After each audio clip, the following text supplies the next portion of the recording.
شب معراج کا واقعہ۔ جب نبی اکرم صلی اللہ علیہ وآلہ وسلم نے اللہ تعالیٰ کو دیکھا، کائنات کیوں رک گئی؟ شب معراج کے آنے سے پہلے یہ واقعہ ضرور سنیں۔ بسم اللہ الرحمن الرحیم۔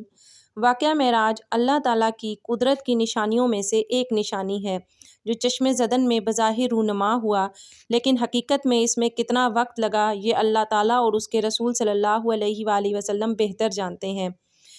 اللہ تعالیٰ نے اس واقعے میں اپنے محبوب پیغمبر حضرت محمد صلی اللہ علیہ وآلہ وسلم کو اپنی قدرت کاملہ کا مشاہدہ کروایا۔ واقعہ معراج اعلان نبوت کے 10ویں سال اور مدینہ ہجرت سے 1 سال پہلے مکہ میں پیش آیا۔ ماہ رجب کی 27ویں رات ہے۔ اللہ تعالیٰ فرشتوں سے ارشاد فرماتا ہے: اے فرشتو، آج کی رات میری تسبیح بیان مت کرو، میری حمد و تقدیس کرنا بند کر دو۔ آج کی رات میری اطاعت و بندگی چھوڑ دو اور آج کی رات جنت الفردوس کو لباس اور زیور سے آراستہ کرو۔ میری فرما برداری کا کلمہ اپنے سر پر باندھ لو۔ اے جبرائیل، میرا یہ پیغام میکائیل کو سنا دو کہ رزق کا پیمانہ ہاتھ سے علیحدہ کر دے۔ اسرافیل سے کہہ دو کہ وہ سور کو کچھ دیر کے لیے موقوف کر دے۔ عزرائیل سے کہہ دو کچھ دیر کے لیے روحوں کو قبض کرنے سے ہاتھ اٹھا لیں۔ رضوان سے کہہ دو کہ جنت الفردوس کی درجہ بندی کرے۔ مالک سے کہہ دو کہ دوزخ کو تالا لگا دے۔ خندے بری کی روحوں سے کہہ دو کہ آراستہ اور پیراستہ ہو جائیں اور جنت کے محلوں کی چھتوں پر صف بستہ کھڑے ہو جائیں، اور جنت کے جو محل ہیں ان کی چھتوں پر اس طرح سے کھڑے ہوں کہ یوں معلوم ہو جیسے سربستہ کھڑے ہیں۔ مشرق سے مغرب تک جس قدر قبریں ہیں ان سے عذاب ختم کر دیا جائے۔ آج کی رات شب معراج میرے محبوب حضرت محمد صلی اللہ علیہ وآلہ وسلم کے استقبال کے لیے تیار ہو جاؤ۔ آج کی اس ویڈیو میں واقعہ معراج النبی صلی اللہ علیہ وآلہ وسلم کو قرآن و حدیث اور سیرت کی روشنی میں بیان کیا جائے گا۔ چشم زدن میں عالم بالا کا نقشہ بدل جاتا ہے۔ حکم ربی ہوا: اے جبرائیل، اپنے ساتھ 70,000 فرشتے لے جاؤ۔ حکم الہی سن کر جبرائیل امین علیہ السلام سواری لینے جنت میں جاتے ہیں، اور آپ نے ایسی سواری کا انتخاب کیا جو آج تک کسی شہنشاہ کو بھی میسر نہ ہوئی ہوگی۔ میسر ہونا تو دور کی بات، دیکھی تک نہ ہوگی، اور دیکھنا دور کی بات، سوچی تک نہ ہوگی۔ اس سواری کا نام براق ہے۔ تفسیر روح البیان میں ہے کہ نبی کریم صلی اللہ علیہ وآلہ وسلم سے پہلے براق پر کوئی سوار نہیں ہوا۔ ماہ رجب کی 27ویں شب کس قدر پرکیف رات ہے۔ مطلع بالکل صاف ہے، فضاؤں میں عجیب سی کیفیت طاری ہے۔ رات آہستہ آہستہ کیف و نشاط کی مستی میں مست ہوتی جا رہی ہے۔ ستارے پوری آب و تاب کے ساتھ جھلملا رہے ہیں۔ پوری دنیا پر سکوت و خاموشی کا عالم طاری ہے۔ نصف شب گزرنے کو ہے کہ یکایک آسمانی دنیا کا دروازہ کھلتا ہے۔ انوار و تجلیات کے جلوے سمیٹے حضرت جبرائیل علیہ السلام نورانی مخلوق کے جھرمٹ میں جنتی براق لیے آسمان کی بلندیوں سے اتر کر حضرت ام ہانی رضی اللہ تعالی عنہا کے گھر تشریف لاتے ہیں، جہاں ماہ نبوت حضرت محمد صلی اللہ علیہ وآلہ وسلم محو خواب ہیں، آنکھیں بند کیے دل بیدار لیے آرام فرما رہے ہیں۔ حضرت جبرائیل امین علیہ السلام ہاتھ باندھے کھڑے ہیں اور سوچ رہے ہیں کہ اگر آواز دے کر جگایا تو بے ادبی ہو جائے گی۔ فکر مند ہیں کہ معراج کے دلہے کو کیسے بیدار کیا جائے۔ اس وقت حکم ربی ہوتا ہے: اے میرے جبرائیل، میرے محبوب کے قدموں کو چوم لے، تاکہ تیرے لبوں کی ٹھنڈک سے میرے محبوب کی آنکھ کھل جائے۔ اسی دن کے واسطے میں نے تجھے کافور سے پیدا کیا تھا۔ حکم سنتے ہی جبرائیل امین علیہ السلام آگے بڑھے اور اپنے کافوری ہونٹ محبوب دو عالم حضرت محمد صلی اللہ علیہ وآلہ وسلم کے پائے ناز سے مس کر دیے۔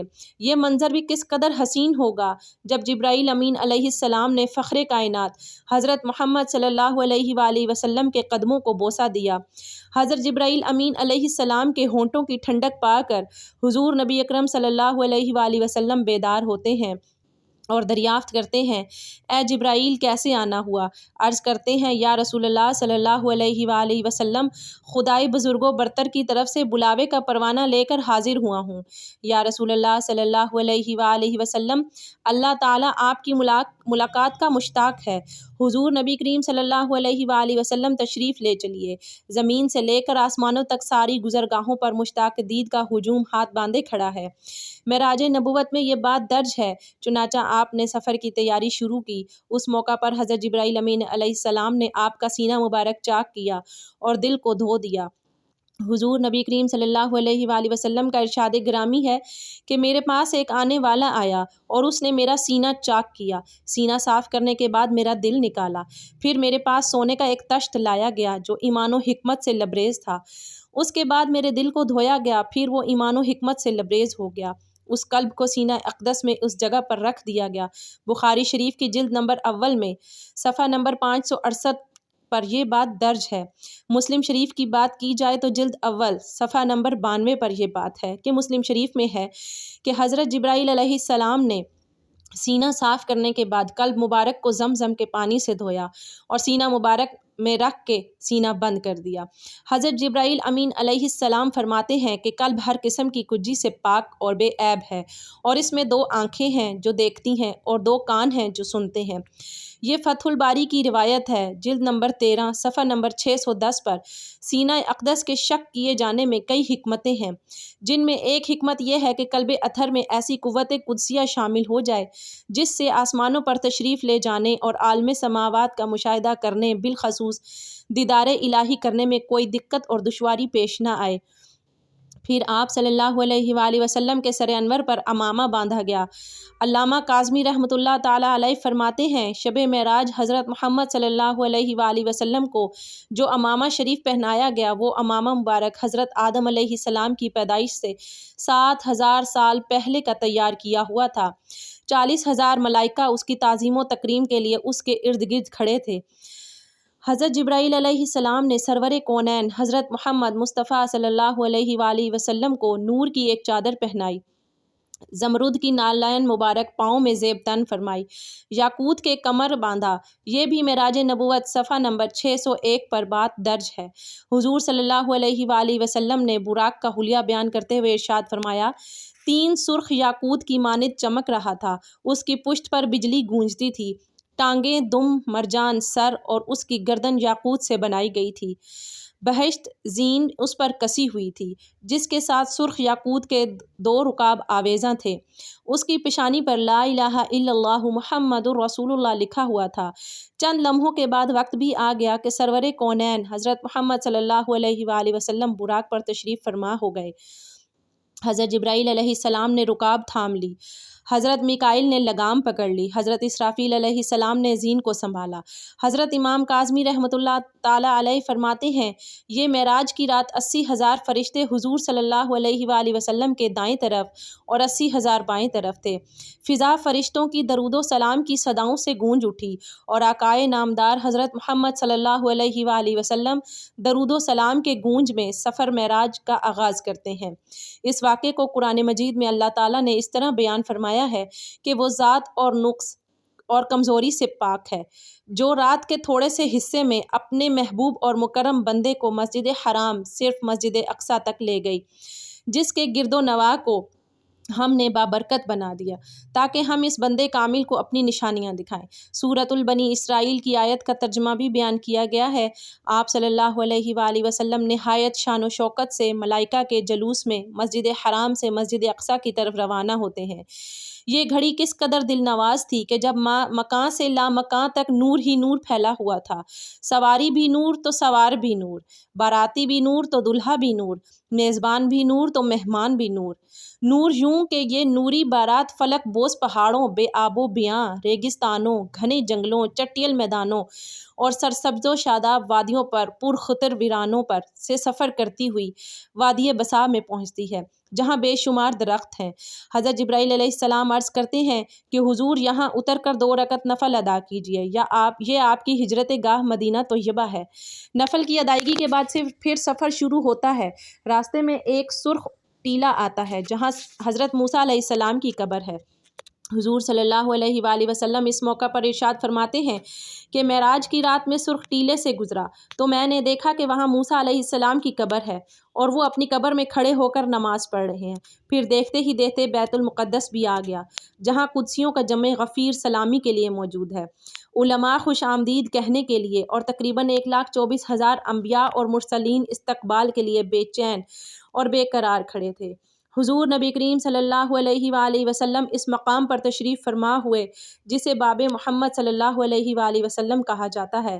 حضرت جبرائیل علیہ السلام ایک پتھر کے پاس آئے جو اس جگہ موجود تھا حضرت جبرائیل علیہ السلام نے اس پتھر میں اپنی انگلی مار کر اس میں سوراخ کر دیا اور براق کو اس میں باندھ دیا۔ یہ تفسیر ابن کثیر کی جلد نمبر 3 صفحہ نمبر 7 پر درج ہے۔ آفتاب نبوت حضرت محمد صلی اللہ علیہ وآلہ وسلم مسجد اقصیٰ میں داخل ہوتے ہیں۔ صحن حرم سے فلک تک نور ہی نور چھایا ہوا ہے، ستارے ماند پڑ چکے ہیں، قدسی سلامی دے رہے ہیں، حضرت جبرائیل علیہ السلام اذان دے رہے ہیں، تمام انبیاء اور رسول صف در صف کھڑے ہو رہے ہیں۔ جب صفیں بن چکی تو امام الانبیاء فخر دو جہاں حضرت محمد صلی اللہ علیہ وآلہ وسلم امامت فرمانے تشریف لاتے ہیں۔ تمام انبیاء اور رسول امام الانبیاء کی اقتداء میں 2 رکعت نماز ادا کر کے اپنی نیاز بندی کا اعلان کرتے ہیں۔ ملائکہ اور انبیاء سب کے سب سر تسلیم خم کیے ہوئے کھڑے ہیں۔ بیت المقدس نے آج تک ایسا دل نواز منظر اور روح پرور سما نہیں دیکھا۔ وہاں سے عظمت و رفعت کے پرچم پھر بلند ہونے شروع ہوتے ہیں، درود و سلام سے فضا ایک مرتبہ پھر گونج اٹھتی ہے۔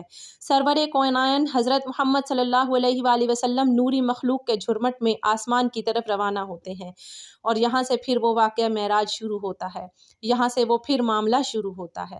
حضور نبی کریم صلی اللہ علیہ وآلہ وسلم فرماتے ہیں، پھر مجھے اوپر لے جایا گیا۔ براق کی رفتار کا یہ عالم تھا کہ جہاں نگاہ کی انتہا ہوتی وہاں براق کا پہلا قدم ہوتا۔ فوراً ہی پہلا آسمان آ گیا۔ حضرت جبرائیل علیہ السلام نے دروازہ کھٹکھٹایا۔ دربان نے پوچھا کون ہے؟ جواب دیا جبرائیل۔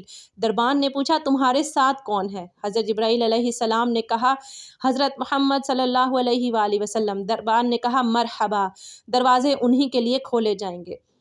چنانچہ دروازہ کھولا گیا۔ رحمت عالم صلی اللہ علیہ وآلہ وسلم کی ملاقات حضرت آدم علیہ السلام سے ہوئی۔ انہیں بتایا گیا کہ یہ آپ کے جلیل القدر فرزند ہیں، ختم المرسلین ہیں، یہی حضرت محمد صلی اللہ علیہ وآلہ وسلم ہیں۔ آقائے دو جہاں صلی اللہ علیہ وآلہ وسلم نے دادا جان کہہ کر آدم علیہ السلام کی بارگاہ میں سلام ارشاد فرمایا۔ حضرت آدم علیہ السلام نے سلام کا جواب بھی عرض کیا اور اپنے عظیم فرزند کو دعاؤں سے بھی نوازا۔